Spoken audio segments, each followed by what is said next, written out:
他已经30多岁，却还是一事无成。为了逃避生活里的挫败，他故意装傻走进了一家精神病院，打算做一个彻底的疯子。可刚入院的第一天，就有一个怪老头突然过来，问他自己伸出了几根手指。帕奇虽然被吓了一跳，但还是回答了老人的问题。Four. Another idiot. 护工告诉帕奇，老人曾经是一名天才设计师，但因为自己的创意逐渐枯竭，便打算来精神病院寻找灵感。可随着日子慢慢过去，他也没有在设计上有任何的突破，反而将自己逼到了走火入魔的地步，成为了一个彻头彻尾的疯子。帕奇知道这是自己离成功人士最近的一步，或许在这里才能找一个活下去的意义，便趁着深夜来到了老人的房间。可此时的老人却对他爱答不理，只埋头于眼前密密麻麻的数学公式。细心的帕奇看到了他漏水的杯子，便拿起胶带帮他缝补了一下。也正是这个不经意间的举动，深深打动了老人。他举起了帕克的4根手指，再一次问了他白天的那个问题，并且一次次地引导帕奇，在直面问题的时候，不要只去专注问题本身，而是要沿着问题往更长远的方向去看，这样才能寻找到真正想要的答案。而帕奇也在这一次次的引导中，看到了一个和事实不一样的答案。Eight. Yes. 8's a good answer. See what no one else sees. See what everyone else chooses not to see. Out of fear, conformity, laziness. See the whole world anew each day.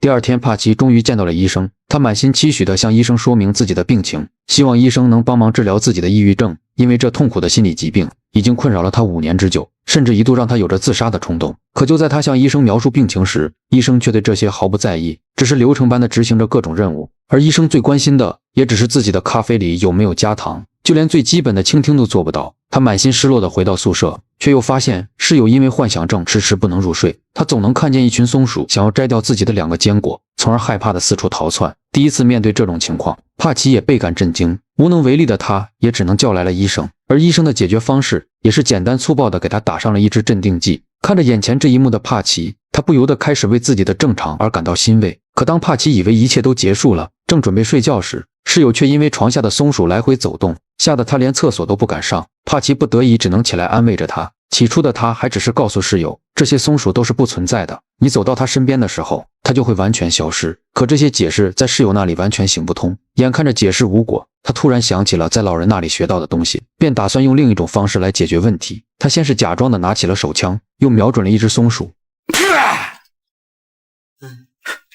There's one! It's into the bed! Bang! Now, we're going across the sprinkler! By the door! By the door! By the door! By the door! Coming out of the bathroom over here! Bathroom! Bathroom! Bathroom! Bathroom! Bathroom!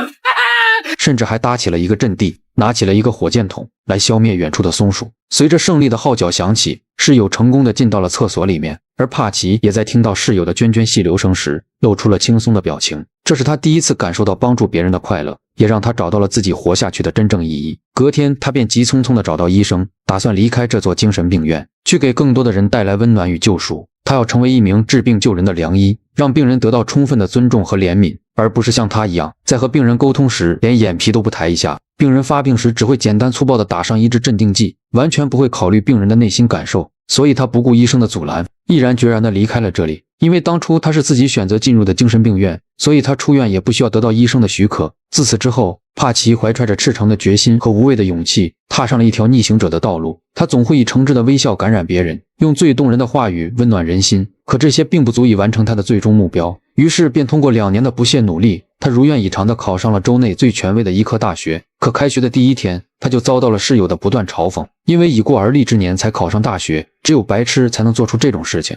而且室友十分的狂妄自大，还不断向帕奇炫耀自己的成就。I was awarded the William F. Thompson Scientific Achievement Award. Emerson Elementary, I once drew a picture of a rabbit that got me 2 gold stars.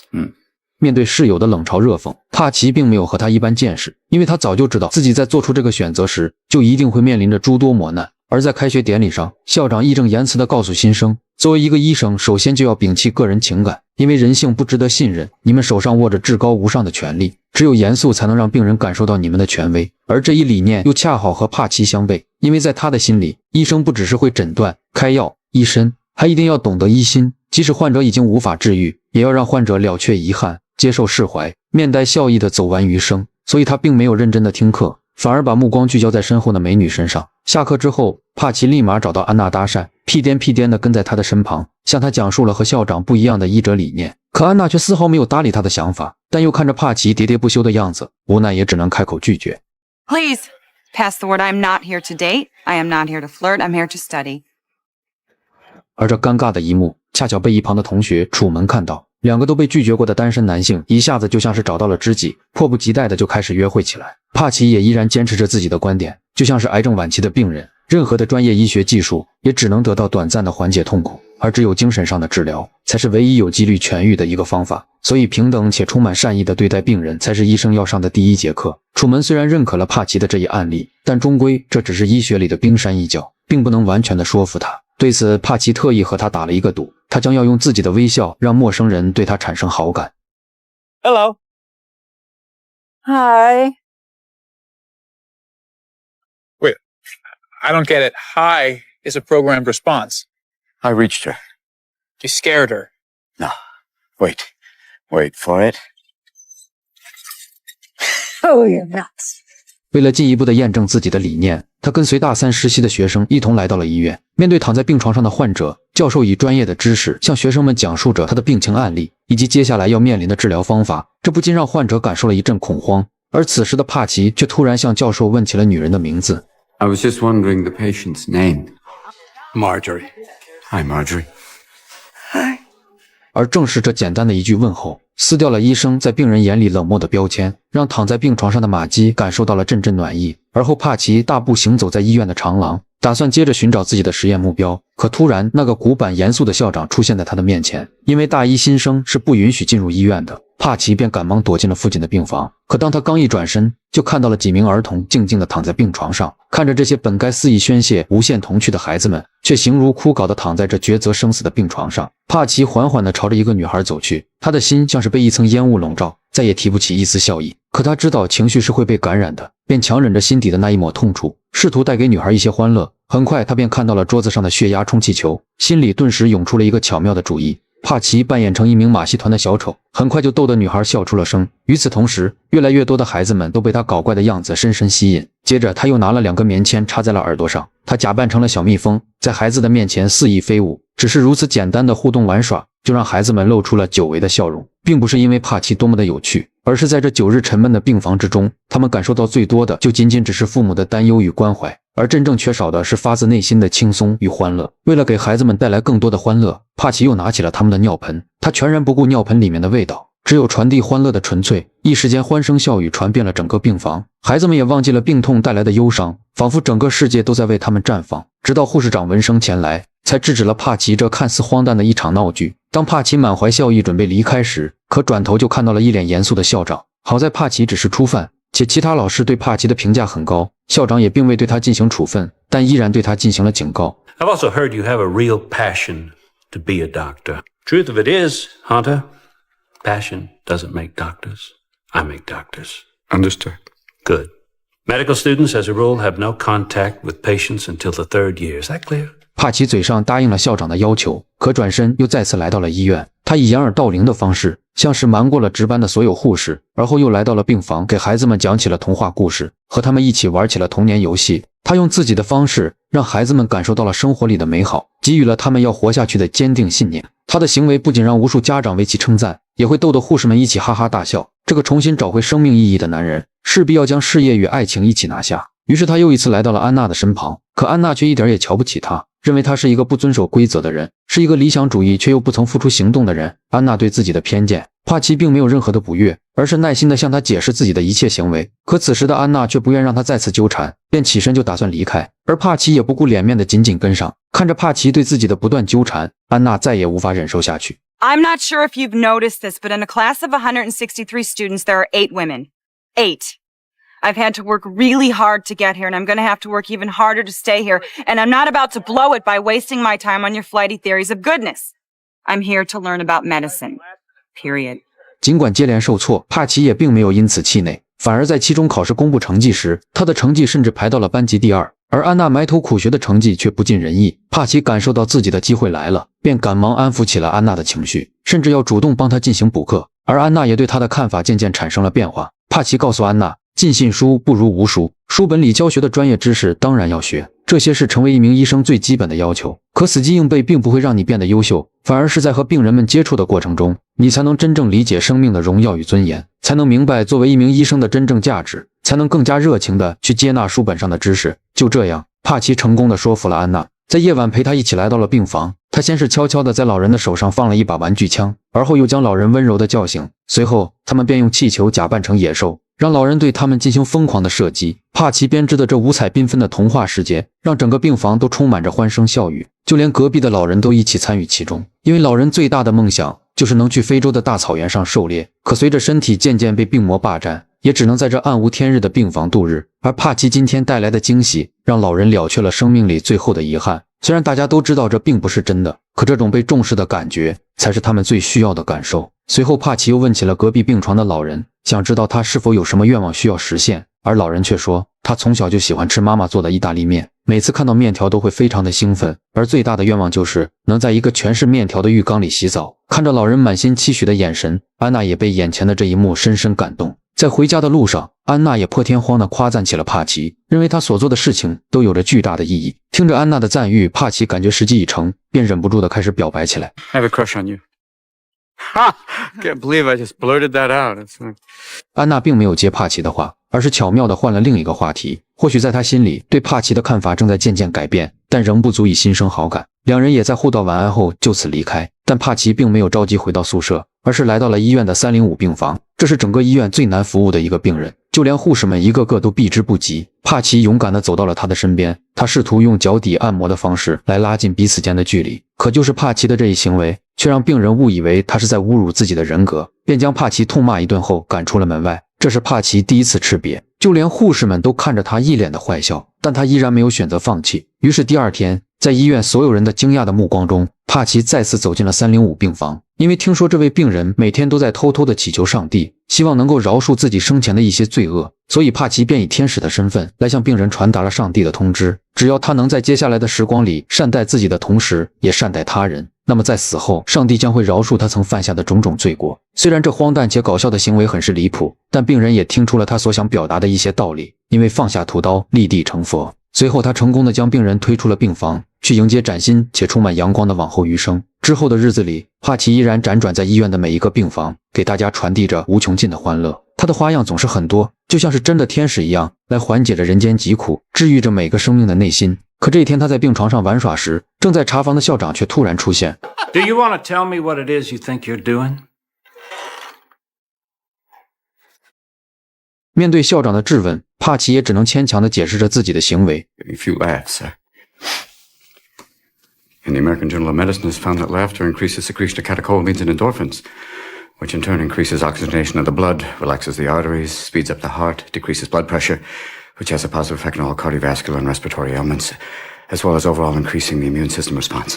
显然他的这一说法并没有说服校长。校长告诉帕奇，如果想做小丑，那就去马戏团，而医院是治病救人的地方，你需要的是专业的知识以及了解足够多的医学案例，并不是在医院里逗人开心。并且校长还对他的成绩产生了质疑，因为从同学的口中得知，他从来没有用课余的时间去学过知识。帕奇非常清楚，这一定是自己的室友从中作梗，便直接的找他当面对质。面对帕奇的质问，室友也直接摊牌，自己每天埋头苦读才能学习到一点点的知识，而你每天不是在扮演小丑，就是在追女孩的路上。即便如此，考试成绩还能名列前茅，那除了作弊，我实在想不出其他理由。看到室友的嫉妒，帕奇也不愿与他多说。You know, I forget how young you are, Mitch.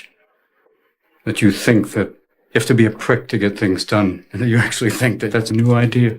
随后，帕奇找到了楚门，向他控诉了校长的循规蹈矩和不懂变通。可楚门始终赞成校长的观点，因为医院的人们都在面临着无尽苦难，他们要学着接受死亡，学着接受一些无法改变的事实。We're all dying, Truman. Our job is to increase health. You know what that means? That means improving the quality of life, not just delaying death. 虽然楚门和帕奇的观点不同，但他依然提醒帕奇，这段时间可能需要先低调一些。可接下来，帕奇就做了件让人意想不到的事情。由于学校引入了一批妇产科的专家，需要给他们安排一场盛大的欢迎仪式，而校长也为了给帕奇一个戴罪立功的机会，将这一个重大的任务交给了帕奇。当第二天校长带领专家们有说有笑地前往会场时，却被眼前的一幕彻底惊呆。Welcome, cold-handed ones. 而校长则被气得咬牙切齿。不出意外，帕奇被叫到了校长的办公室，可他刚一进门，校长就告诉他可以走了，正打算转身离开，校长却说让他彻底离开学校。帕奇满脸不解，他觉得自己的错误不至于此，可不料校长却说 Want is for us to get down there on the same level as our patients, to destroy objectivity, all to uphold some idealistic buddy system that will allow you to work through your own feelings of inadequacy. What you have done here today is inexcusable. You have made a complete mockery out of our distinguished guests, and if you think for 1 minute that I will further tolerate your blatant disregard of the bylaws of this... What are you smiling at? Is this all a big joke to you? Get out of here! 帕奇为了能保证自己顺利毕业，无奈找到了医院的院长，而院长的另一个身份也是学校的董事。他早就听说了帕奇在医院的种种事迹，让一群孩子获得了该有的童年，让满含遗憾的老人充满希望，甚至连最令人头疼的305病房也被他轻松地搞定。这种行为让他倍感欣慰，可又考虑到校长的权威，他也只能尽力将事情压下去，并且希望帕奇没有特殊情况不能再进医院，也要离校长远点，避免被他再次抓到把柄。但特殊情况马上就来，医院305病房的病人生命几近垂危，他希望能听到帕奇为他朗诵圣经诗集，以此来洗礼他人生中的最后时刻。可就是如此简单的一个要求，此时的帕奇却怎么都张不开口，因为他始终无法接受一个鲜活的生命在自己面前骤然凋零的事实。可当他怀揣着悲伤的情绪从病房走出后，却又看到了另一场医学事故，因为对方的女儿遭遇车祸，急需医院安排医生进行治疗，接待人员却一直要求母亲填写表格，可此时他的女儿早已奄奄一息，根本等不及那繁琐的审批流程。而眼前的这一幕让帕奇的心里感到一阵无奈，随后他便来到酒馆和楚门进行吐槽。他觉得医院里的流程不该如此死板，治病救人才是第一重任。而听到这里的服务员也开始附和，自己当初要割一个阑尾，但因为手续不齐，医院却直接让他回家，完全不顾他的阑尾有多疼痛。而一旁的顾客听到后也开始纷纷吐槽，有的只是扭伤了脚踝，却花费了高达$500的费用，而有的则是在医院做了全身检查，最后却发现只是普通感冒。这些荒诞的医学案例让帕奇的心里渐渐地冒出了一个想法，那就是创办一所独一无二的且充满幸福与尊重的医院。那里没有繁琐的工作流程，医生与病人都可以平等的相处，幽默和欢乐是他们的第二治疗方案，学习是他们的最高目标，而自由爱则是他们的最终目的。随后他热情地邀请安娜，希望她能和自己一起搭建起这个理想中的医院，可安娜却拒绝了他。她不是不愿和帕奇一起去创造奇迹，而是不敢，因为她20年来拼尽全力的努力，只是为了能在这里顺利的毕业，获得一个医师的职业证书，从而改变整个家庭的生活品质。现实中的压力已经压得她喘不上气，她更不敢像帕奇一样的打破常规，去寻找生命里的意义。她只想努力的、正常的活着，更何况那所需要的资金也并不是他们所能负担得起的。而很快也到了大3的实习阶段，帕奇也终于名正言顺地踏入了医院。带他的教授也一致认同他善待病人、打破常规的观点，因为教授年轻时也带着满腔的热血追求过梦想，可年龄的增长与社会的碰撞却渐渐地磨平了他的棱角。 Bed 6 needs blood work. Mrs. O'Bannon needs blood work. 教授在和患者沟通时伸出了4根手指，本意是想查看患者的眼睛有没有恢复，可正是这一小小的举动却让帕奇想起了曾经的一位故人，也正是那位故人的相助，让帕奇有了一次实现理想的机会。那是一个被群山环绕的世外桃源，有着五彩缤纷的绿色和充满自由气息的天然氧吧。除了有老人的资金支持外，越来越多的人愿意加入到这个充满爱的小屋。不仅有安娜和楚门的加入，还有精神病院的老人、医院里的护士长等等，他们一起共同努力，用自己的双手成就了帕奇理想中的乌托邦。而这所专业且充满欢乐的医院很快就传遍了大街小巷，前来治疗的病人每天都络绎不绝，很多都是家庭贫苦，无法承受医院高昂治疗费用的病人。他们在治疗期间互帮互助，彼此间传递着善意与爱意的温暖，一切也都朝着好的方向进行发展。而帕奇与安娜的感情开始渐渐升温，安娜也终于向帕奇吐露了心声。因为自己的容貌，从小身边就不缺少男生的追随，可就在一次次相信男人之时，他们却都会在得到自己后又狠心地将自己抛弃，所以再也不愿相信任何男人，只想靠着自己的努力生活。而帕奇的出现让他又一次相信了人性，要找一个本身就很好的人，而不是找一个只对自己好的人。往后的日子里，安娜每天清晨都会被温柔的声音唤醒，那是帕奇为他朗诵的浪漫诗歌。可这种幸福并没有一直延续下去，因为这天医院来了一个特殊的患者，他从进门开始就一直双手环抱，像是在保护自己，但他又说着自己有很严重的自残倾向。安娜很快就感受到了他不对劲，可热情的帕奇却依然还是接纳了他，因为如果连他们都不同情他，那么这个世上可能真的没人在意他了。随着时间的推移，帕奇发现自己医院里的医疗物资不多了，为了维持医院的正常运转，他决定和楚门一起去院长的医院里借用一些物资。而就在这天夜里，独自在家的安娜看到了一份信件，那是自残患者留给她的求助信。安娜本想等帕奇回来处理，但又想到可能病人等不了一整晚的时间，她便拿着纸条上的地址找了过去。可当她进入了那个房间后，就再也没能出来。第二天回来的帕奇还在等待安娜起床，可一旁的楚门却说院长找他。起初他还以为是借用物资的事情被发现了，从一进门就开始不停地进行解释。可随后院长却告诉他安娜死亡的消息，这一消息犹如晴天霹雳，让帕奇的内心久久不能平静。而当院长告诉他凶手就是那个自残患者后，他的心里更是涌上了无尽的自责与愧疚。如果当初听从了安娜的提议，如果当初自己没有那么盲目乐观，如果那晚自己没有离开医院，可是没有如果。安娜的葬礼上，帕奇悄悄地躲在树后，他没有勇气和大家一起追悼，因为他知道自己才是令安娜死亡的罪魁祸首。一直到追悼的亲友纷纷离去，帕奇才缓缓地走到了安娜的面前，泪水模糊了他的视线，泪珠打湿了他的衣衫，他只能在回忆的漩涡里痛苦挣扎。I'm sorry. 回到家后，帕奇正式决定要解散医院，因为安娜的死不仅让他失去了最爱，更让他彻底看清了人性的黑暗。尽管楚门在一旁苦苦哀求，但他始终不为所动。You know, Truman, in all of God's creations, only human beings kill their own species. 正当他打算离开学校时，那个死对头室友却挡在了他的面前，因为他用了整整2年的时间，将自己的专业知识考到了全校第一。但当他开始在医院里实习的时候，却发现仅仅是让老人吃饭这么简单的事情，都让他无法做到。他也不得不承认，帕奇在这一方面有着惊人的天赋，也愿意向帕奇虚心地请教问题。可帕奇却对这一切早已提不起任何兴趣，便不予理睬地转身就走，因为他早已看清了这个世界，早已看清了上帝的不公，心底也不再对未来抱有任何期待。于是便走到了悬崖的边缘，准备在另一个世界和安娜相见。然而就在他即将跃入深渊的刹那，一只蝴蝶轻盈且坚定地飞到了他的心间。安娜曾告诉过帕奇，他最喜欢的就是破茧而出的蝴蝶，而此刻的他仿佛携带着未了的情愫，又穿越着生死的轮回，以蝴蝶的身份向他诉说。而帕奇也在这一刻恍然醒悟，生命的意义从来不是逃避或终结，而是即便世界已痛吻我，我仍愿报之以歌。为了那些未完待续的故事，为了心中那抹不灭的光，他又再一次地踏进了医院的病房。You still want help with Mrs. Kennedy?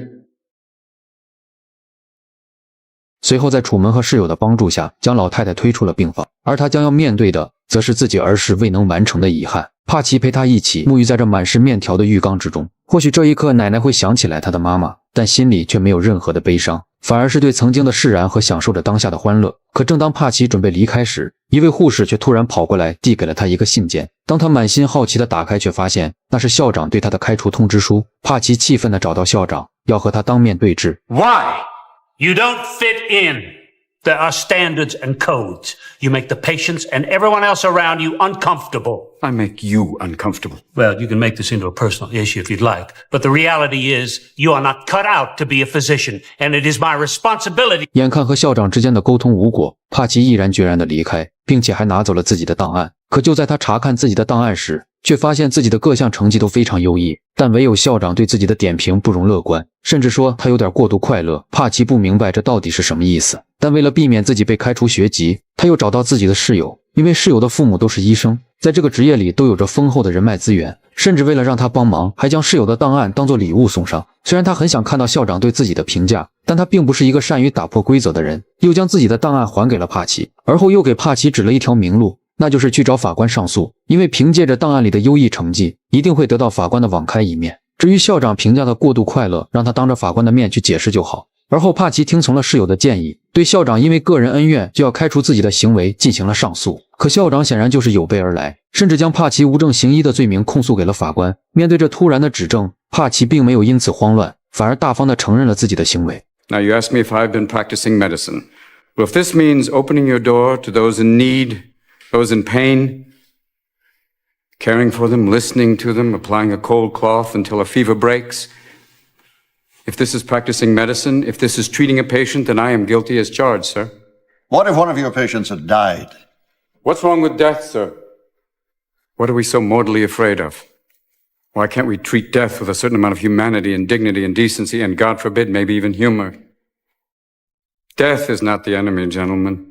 If we're going to fight a disease, let's fight one of the most terrible diseases of all, indifference. A doctor's mission should be not just to prevent death, but also to improve the quality of life. That's why you treat a disease, you win, you lose. You treat a person, I guarantee you'll win, no matter what the outcome.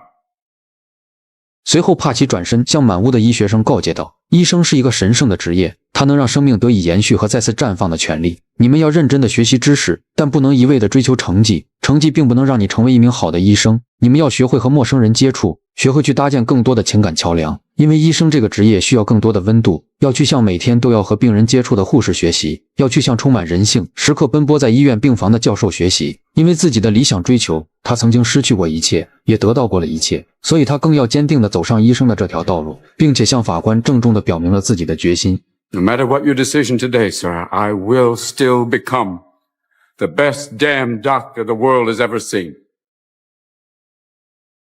Now, you have the ability to prevent me from graduating. You can keep me from getting the title and the white coat.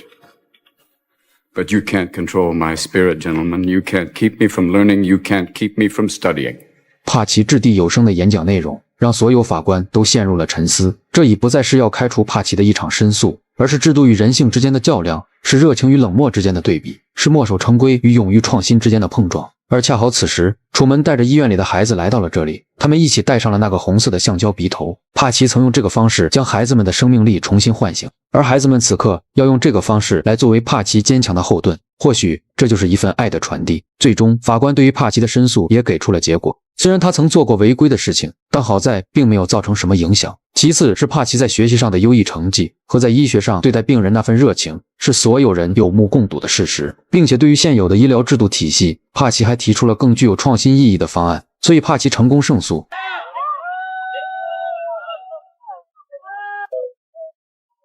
起初我只以为这是一部鸡汤剧，可当我看到最后，才知道这部电影是由真实事件改编。毕业后的帕奇凭借着自己的医学理念，成功地创立了一家以爱为本的医疗机构，不仅替超过15000人免费的治疗疾病，甚至在医院的候补名单上还有超过1000名医生等着辞职，来和帕奇一起创造奇迹。但愿你我都能如帕奇医生一般，怀抱着赤诚的决心、无畏的勇气，去践行自己所坚持的生活理念。就像这部电影想要传达的价值是：山海不倦，理想的未来是逍遥光鲜，风尘明艳，青春的尽头是风光无限。